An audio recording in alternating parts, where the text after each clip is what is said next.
Hello बच्चों, so let's read this question. Question कह रहा है which of the following is true for white phosphorus. यानी white phosphorus के लिए हमें 4 स्टेटमेंट्स गिवन है, उसमें से बताना है कौन सी स्टेटमेंट जो है सही है। हमें गिवन है it is odourless, it is insoluble in CS2, it reacts with NaOH to form phosphine, या फिर it is non poisonous in nature. तो इस क्वेश्चन को सॉल्व करने के लिए जो की कंसेप्ट इस क्वेश्चन में लग रहा है वो है प्रॉपर्टीज ऑफ वाइट फॉस्फोरस। यानी वाइट फॉस्फोरस की प्रॉपर्टीज हमें पता होनी चाहिए इस क्वेश्चन को सॉल्व करने के लिए। प्रॉपर्टीज से पहले अगर हम पहले स्ट्रक्चर देखें, क्या स्ट्रक्चर होता है वाइट फॉस्फोरस का, तो वाइट फॉस्फोरस P4 में एग्जिस्ट करता है। P4 यूनिट्स में कुछ इस तरीके से 4 फॉस्फोरस के एटम्स और उनके बीच में कुछ इस तरीके से बॉन्ड्स प्रेजेंट होते हैं। तो ये है हमारा स्ट्रक्चर वाइट फॉस्फोरस का। अब अगर 1 बाय 1 ऑप्शन देखें तो पहला ऑप्शन है इट इज ओडरलेस, यानी ऑप्शन ए बात कर रहा है ओडर की। ओडर में हम देखें वाइट फॉस्फोरस जो है it has garlic like odour होती है वाइट फॉस्फोरस की, यानी ओडरलेस वो नहीं होता है। सो ऑप्शन ए जो है वो गलत है। ऑप्शन बी अगर हम देखें, ऑप्शन बी कह रहा है it is insoluble in CS2, यानी ऑप्शन बी में हमें सॉल्युबिलिटी के बारे में पूछा गया है वाइट फॉस्फोरस की। अगर हम देखें white phosphorus is soluble in CS2, S2Cl2 and other non-polar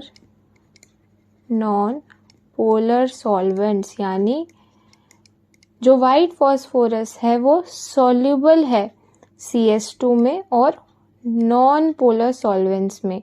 तो ऑप्शन बी जो है जो कह रहा है कि it is insoluble in CS2, तो ये ऑप्शन भी हमारा गलत हो जाता है क्योंकि CS2 में वाइट फॉस्फोरस सॉल्युबल होता है। अगर हम रीजन देखें कि क्यों सॉल्युबल है तो हम क्या कह सकते हैं कि जो वाइट फॉस्फोरस है कुछ इस तरीके का है, हमने अभी स्ट्रक्चर देखा था, यानी क्या है एक नॉन पोलर कंपाउंड है, it is a non polar compound. तो क्या होगा, like dissolves like के प्रिंसिपल के बेसिस पे हम क्या कह सकते हैं कि ये कंपाउंड नॉन पोलर है, तो ये नॉन पोलर सॉल्वेंट में ही डिसॉल्व होगा या फिर सॉल्युबल होगा। ये रीजन है कि वाइट फॉस्फोरस जो है सॉल्युबल होता है CS2 में और बाकी सब नॉन पोलर सॉल्वेंट्स में। वाइट फॉस्फोरस पोलर सॉल्वेंट्स में सॉल्युबल नहीं होता है। अब चलते हैं अपने थर्ड ऑप्शन पे। ऑप्शन सी कह रहा है it reacts with NaOH to form phosphine, यानी ऑप्शन सी में बात हो रही है रिएक्शन विद NaOH।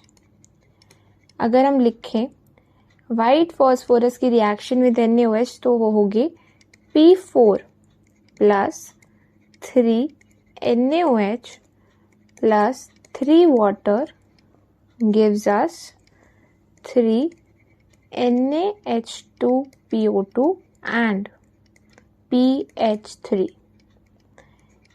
यहाँ जो प्रोडक्ट हमें मिला, प्रोडक्ट में हमारा क्या है PH3 है। PH3 होती है फॉस्फीन गैस, यानी दिस ऑप्शन इज करेक्ट कि वाइट फॉस्फोरस जब रिएक्ट कर रहा है NaOH के साथ तो फॉस्फीन प्रोड्यूस हो रही है। So option C is correct. अब ऑप्शन डी अगर हम देखें, ऑप्शन डी में वो बोल रहा है कि white phosphorus is non poisonous, यानी अगर हम टॉक्सिसिटी चेक करें वाइट फॉस्फोरस की तो कह सकते हैं it is highly toxic in nature.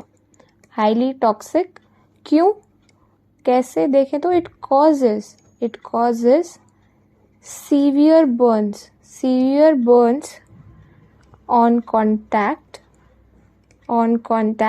and also cause respiratory tract irritation, यानी काफ़ी बर्न्स आ जाते हैं अगर वाइट फॉस्फोरस कांटेक्ट में आ जाए विद स्किन और आइज, और रेस्पिरेटरी ट्रैक्ट इरिटेशन भी होती है, यानी हम क्या कह सकते हैं, इट इज़ हाईली टॉक्सिक, यानी पॉइजनस है। सो द डी ऑप्शन भी हमारा गलत हो जाता है। So the correct answer of this question is option C. I hope सबको ये सोल्यूशन समझ में आया होगा। Thank you very much and all the best.